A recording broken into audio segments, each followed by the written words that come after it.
Pourquoi de nombreux croyants stagnent malgré les prières? Premièrement, l'obéissance, un grand test pour réussir, pour devenir grand, pour en avoir de la bénédiction. Les témoignages que vous entendez, c'est ceux qui s'alignent à la parole de Dieu et ils mettent ainsi Dieu en fonction pour mettre en pratique ces paroles dans leur vie. C'est ceux qui se confient à la parole de Dieu et Dieu répond en confirmant ces paroles par des témoignages. Les témoignages sont des confirmations des paroles que nous mettons en pratique.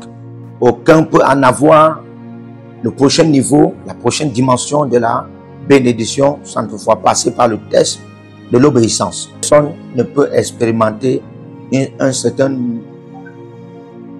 niveau de bénédiction sans toutefois passer par le test courant de l'obéissance. Du thème, pourquoi de nombreux croyants stagnent malgré les prières? Une destinée valable dépend d'une cause. Une destinée qui sera viable dépend d'un prix. Et c'est le prix de l'obéissance. Le prix de l'obéissance. C'est comme il est écrit dans Deutéronome 28, le verset 1. Si vous écoutez ma voix et vous faites diligemment ce que je dis, et vous observez tous mes commandements dont je vous commande aujourd'hui, moi l'Éternel, je vous bénirai et je vous placerai au-delà de tout les nations de la terre. Et ça, c'est là la responsabilité dans la dimension de l'obéissance. Et du verset 2 au verset 3, Dieu continue à parler là des bénédictions qui vont suivre l'obéissance. Toutes ces bénédictions viendront. Ton terrain sera béni. Toutes ces bénédictions seront vers vous. Tu dois te réveiller pour payer le prix de l'obéissance à l'heure. C'est la seule garantie pour un changement d'histoire. Nous tous connaissons que déclarer que je suis malade, ce n'est pas une excuse pour écrire un devoir. Quand tu seras guéri, tu vas l'écrire. Quand même tu vas vouloir changer une autre classe, chaque fois que tu seras prêt, tu vas écrire le même test. Tu ne peux pas changer de test à moins que tu passes ce test. Si tu ne passes pas ce test, tu ne pourras pas en avoir la nouvelle classe. C'est ainsi que cela est avec. Ne laisse pas tes 40 jours d'aventure devenir 40 ans d'aventure. Avez-vous déjà vu une opération autant pour moi dans cette église qui n'a pas changé l'histoire d'un individu? Ça veut dire que si vous avez vu une opération dans cette église qui a changé l'histoire d'un individu, ça veut dire que cette personne s'est engagée. Ça veut dire que cette personne a pris au sérieux. C'est par exemple comme ça que certains amènent des nouveaux venus dans l'église, des nouveaux convertis dans l'église. Et Dieu commence à lui parler et il commence à s'envoler, et tu deviens envieux. Et il est rapide, il ne fait que... Et toi tu dis, ah, moi je l'avais en 1982. Nous savons que tu l'as eu, mais où est le témoignage, où est les évidences? Ce n'est pas ce que nous entendons, mais ce que tu fais avec ce que tu entends qui fait la différence.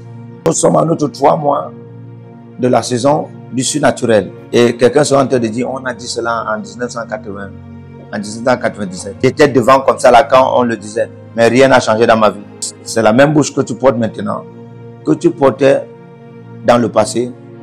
C'est ça qui cause en sorte que les choses ne changent pas. J'ai eu à faire beaucoup de courses avec le Seigneur Jésus-Christ sur le terrain pendant plusieurs années. Mais j'étais toujours en train de demander, Jésus, qu'est-ce que tu aimerais que je fasse de nouveau pour en avoir de nouveaux résultats en cette année? Quelle est la nouvelle approche que tu aimerais que j'engage pour en avoir de nouveaux résultats? Est-ce qu'il n'y a pas un moyen de multiplier en 10? Mais c'est fort avec des stratégies présentes. Si je veux en avoir des meilleures stratégies, j'ai vu le changement de vie dans plusieurs, même dans ma vie humble, pour ceux qui ont répondu sur l'épreuve de l'obéissance de temps en autre. C'est encore un autre temps de 3 mois d'épreuve pour ceux qui sont intéressés au changement de classe. Un autre temps de 3 mois l'épreuve est venue et beaucoup seront élevés, mais certaines personnes ne pourront pas connaître un changement parce qu'ils ne vont pas s'aligner à l'obéissance. Mais je prie que personne ne va échouer. Tu n'échoueras pas. Tu n'échoueras pas. Tout commandement de Dieu, c'est absolument pour notre avantage. Une fois, j'ai demandé à l'église, combien de vous est venu dans cette église sans que quelqu'un ne te demande de venir? Qui vous a amené dans l'église? Alors que vous êtes venu sans que quelqu'un ne vous demande de venir. Qui vous a amené? En réalité, c'est le Seigneur des Seigneurs, le grand je suis. Et je le dis, personne ne peut tourner son dos. Mais si tout le monde part, moi je suis là. Et je veux me tourner vers un ami, je veux lui dire, ah, ma main m'a apporté le salut, viens. Viens, ta couronne ne parte pas vers un autre. Soyons réveillés. Considère ceci, c'est la reçue de l'épreuve qui introduit les croyants dans le prochain niveau de changement de leur histoire dans la vie. C'est pourquoi il est écrit, Dieu ne fera rien sans révéler ses secrets à ses prophètes. Amos 3, le verset 7. Soyons réveillés. Parlant de la sanctification, c'est profitable à toutes choses. Notre enseignement de cette saison pour amener beaucoup de croyants à en avoir aussi un secret pour le changement de leur histoire dans leur vie. La sanctification est profitable à toutes choses. Rappelez-vous les déclarations prophétiques qui stipulent que ton héritage demande la sanctification au quotidien. Ça veut dire que notre accès à l'héritage de Dieu est bloqué, est fermé quand notre crainte de Dieu est absente. Quand l'amour plaît à Dieu est absent, notre accès à notre héritage est bloqué. 1 Timothée 4, le verset 7. Exerce-toi, pratique,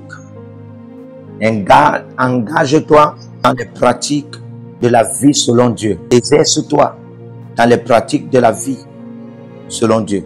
Parce que les exercices physiques ont peu d'avantages. Mais l'exercice pour vivre selon Dieu est plus avantageux, ayant la promesse de Dieu qui est et qui sera. C'est la partie de la présence de la vie de Dieu qui va sécuriser votre éternité à un grand moyen. La sanctification est profitable à toutes choses. La vie de maintenant garantit à la vie prochaine, profitable à toutes choses. Je dis et je le dis encore, rien de la valeur n'est libre. Et la sanctification est tenue comme l'accès la plus valeureuse pour les croyants. La seule vertu qui a ses voies dans les années prochaines, la seule vertu qui a sa valeur dans les années prochaines, c'est pourquoi Satan est toujours dans les voies de cornes pour aider les croyants à être en balance et d'être déconnectés de leur destinée glorieuse. Simon, Satan t'a quand même pour te tripler comme de sûrement. Luc 22, le verset 31. Il veut te sortir de la balance de Dieu. Mais je vais prier pour toi pour que ta foi ne faille point. Nous sommes en guerre contre la vie sans Dieu. Nous sommes en guerre contre le péché. C'est une guerre sanguine. Nous devons donc être concentrés contre toutes ces guerres. C'est-à-dire dans Hébreux 12, verset 1 à 4, pour montrer comment cette guerre est sanguine. Maintenant, nous sommes entourés de plusieurs témoins dans une nuée. Maintenant, abandonnons tout ce qui n'est pas de Dieu, qui peut nous bloquer, et courons avec patience. Regardons en Jésus, le perfectionnateur de notre foi.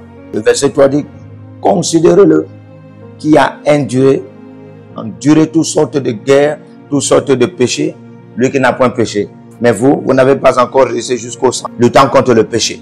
Ce temps est là dehors. Nous devons tous être dehors. Il faut engager le sang de Jésus pour vaincre cette guerre. La Bible dit qu'ils ont vaincu par le sang de Jésus et la parole de leur témoin. Pour vaincre cette guerre, il faut engager le sang de Jésus. Il faut engager la puissance du sang de Jésus pour renverser les décisions du diable. Ainsi, nous pouvons vaincre. Hébreux 9, 14. Que quelqu'un dit après moi, j'ai l'arme du sang de Jésus. J'ai l'arme du sang de Jésus pour m'engager pour ma victoire dans cette guerre sanguine. Amen.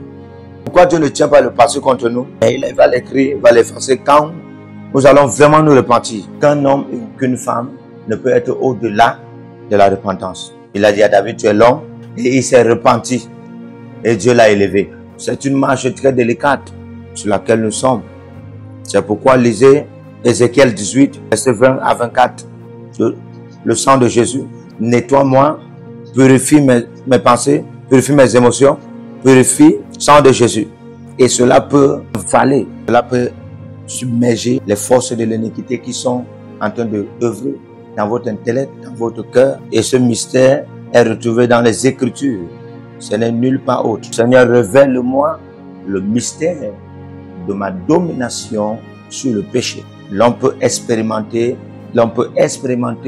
par la liberté en Christ. C'est pourquoi Paul a dit dans Ephésiens 3, le verset 1, pour cette cause, moi, Paul, le prisonnier de Jésus, à vous les païens, vous avez écouté la dispensation de l'évangile de Dieu qui m'a été confié, vous enseigner par la révélation.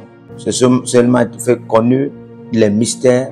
C'est quand vous allez lire, vous allez comprendre ma connaissance dans le mystère de Christ.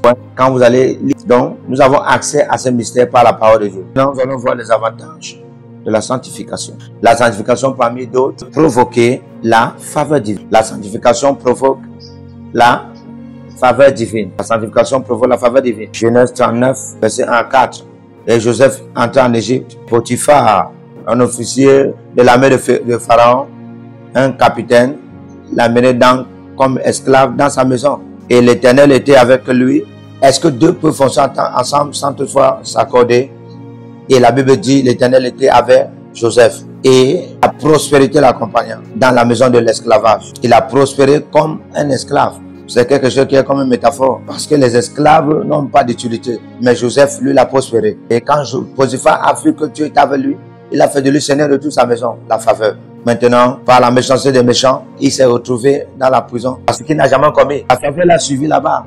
Et l'Éternel était avec Joseph dans la prison. Et lui a fait miséricorde. Et lui a donné la faveur aux yeux des gens qui étaient en prison. L'Éternel était avec Joseph.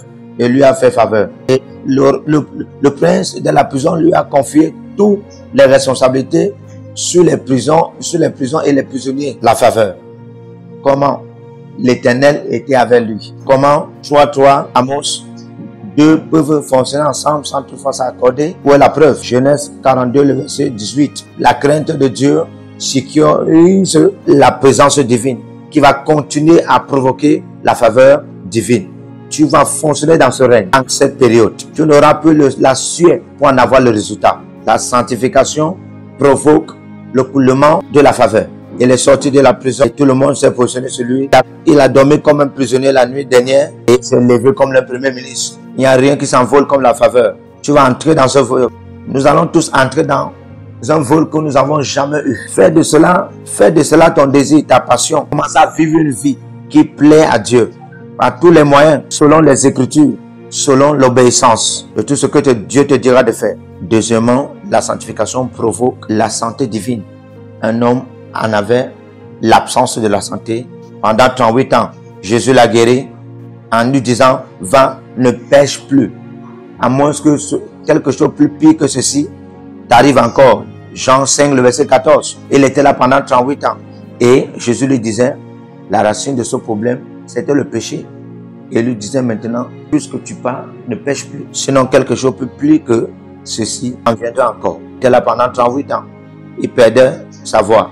Jésus l'a délivré et lui a dit, va, ne pêche plus. Rappelez-vous de celui-là qui a été apporté par de toi dans Marc chapitre 2, de 1 à 12. Et quand Jésus a vu leur foi, il a dit, ton péché t'est pardonné, fils. Et les Juifs ont commencé à dire, qui es-tu pour pardonner le péché? À partir de 18 ans de cette maladie, c'était le péché. La justice de Dieu engendre la santé divine.